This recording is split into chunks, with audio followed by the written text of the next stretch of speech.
A carta de Paulo aos Efésios. A história como Paulo chegou à cidade de Éfeso é muito interessante. Você pode ler sobre isso em Atos capítulo 19. Éfeso era uma cidade enorme. Era o epicentro de adoração da maioria dos deuses gregos e romanos. E durante mais de 2 anos, Paulo teve uma presença missionária realmente eficaz lá e muitas pessoas se tornaram seguidoras de Jesus. Anos depois, após ser preso pelos romanos, Paulo escreveu essa carta. O movimento do pensamento dessa carta divide-a em 2 metades realmente claras. Na primeira metade, Paulo explora a história do Evangelho, como toda a história alcançou seu clímax em Jesus e na criação desta comunidade multiétnica de seus seguidores. A segunda metade da carta está ligada à primeira através da palavra portanto. E aqui Paulo explora como a história do Evangelho deve afetar a forma como vivemos cada parte da nossa história de vida, pessoalmente, em nossos bairros e comunidades e em nossas famílias. Então, vamos nos aprofundar e ver como Paulo desenvolve tudo isso. O capítulo 1 começa com um belo poema em estilo judaico, onde Paulo louva a Deus, o Pai, pelas coisas surpreendentes que fez em Jesus Cristo. Desde a eternidade passada, o Pai teve como propósito escolher e abençoar um povo da aliança.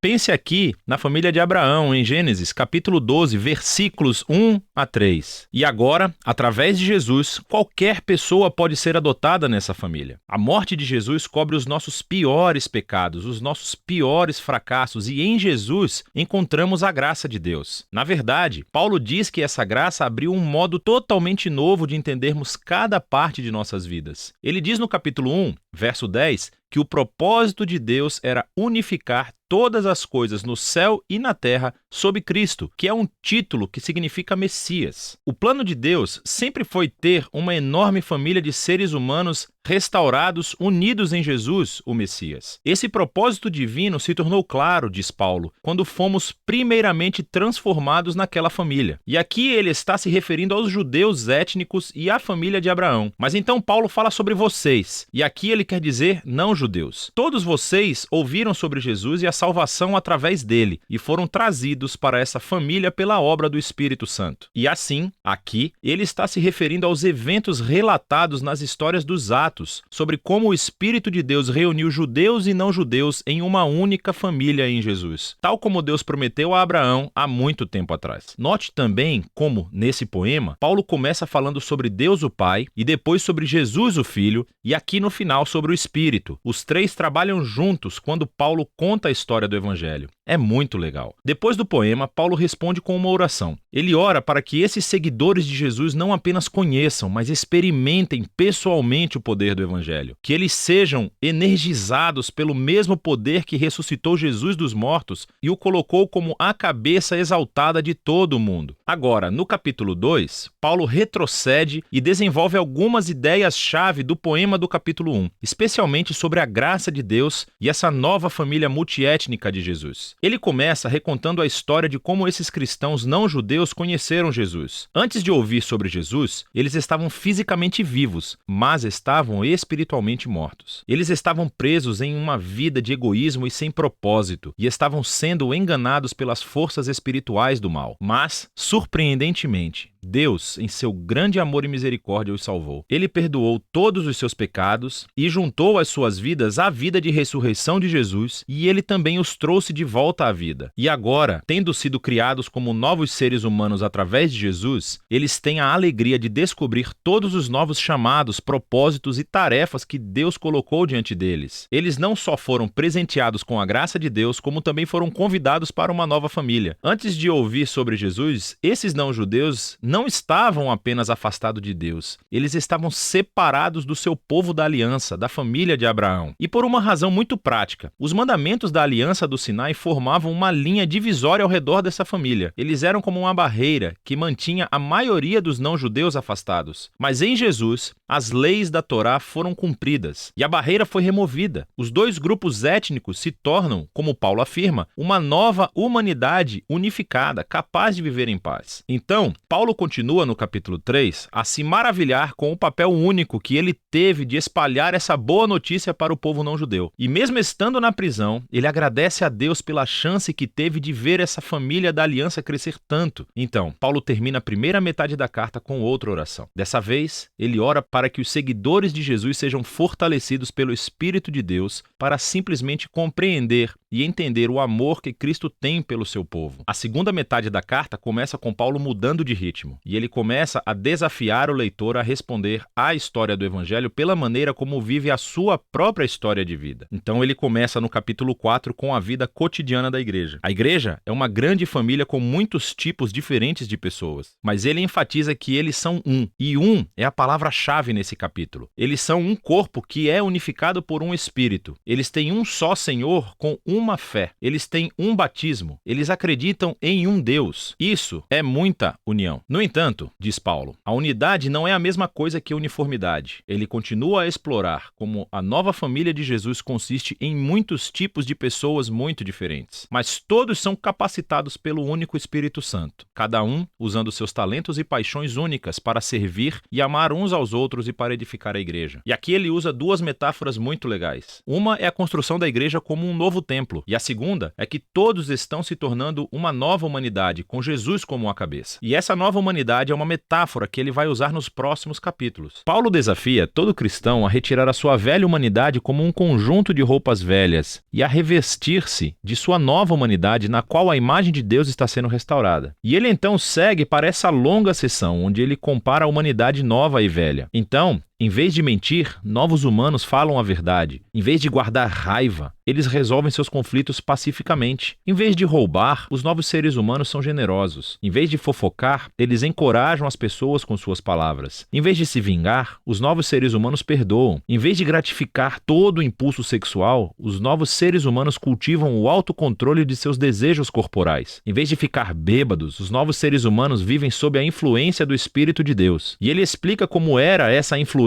de 4 maneiras diferentes. As 2 primeiras têm a ver com o canto. Cantar juntos, mas também cantar sozinhos. E isso é realmente interessante. A primeira coisa que Paulo pensa sobre como o Espírito funciona na vida do povo de Jesus é cantar e música. O terceiro sinal da influência do Espírito é gratidão por tudo. E a quarta é que o Espírito obrigará os seguidores de Jesus a se colocarem abaixo dos outros e a elevar os outros como mais importantes que eles mesmos. E Paulo, na verdade, expande esse quarto ponto mostrando como isso funciona no casamento cristão. Então, você tem uma esposa que segue Jesus. Ela é chamada a respeitar e permitir que seu marido se torne responsável por ela. E o marido é chamado a amar a sua esposa e usar sua responsabilidade para colocar a sua vida egoísta de lado e priorizar o bem-estar de sua esposa acima do seu. E Paulo diz que esse tipo de casamento está realmente reencenando a história do Evangelho. As ações do marido imitam Jesus e o seu amor, e o seu auto-sacrifício. As ações da esposa imitam a igreja, o que permite que Jesus a ame e a faça nova. Paulo então aplica a mesma ideia a filhos e pais, bem como escravos e mestres. Paulo encerra a carta lembrando a esses cristãos a realidade do mal espiritual. Esses são seres e forças que tentarão prejudicar a unidade do povo de Jesus e a comprometer a sua nova humanidade. E assim, Paulo os desafia a permanecerem firmes e a colocarem esse conjunto metafórico de armaduras corporais que ele descreve em detalhes. E Paulo tirou todas essas peças de armadura do livro de Isaías e como Isaías descreveu o rei messiânico. E agora, como seguidores do Messias, precisamos adotar os atributos do Messias como nosso, porque nós formamos o corpo de Jesus. Na prática, acho que Paulo quer que os cristãos comecem a formar hábitos, usando proativamente a oração e as escrituras em nossos relacionamentos uns com os outros, para nos ajudar a crescer e a amadurecer como seguidores de Jesus. E essa é a carta aos Efésios, muito poderosa. É onde Paulo resume toda a história do Evangelho e como ele deve reformular cada parte da nossa história de vida.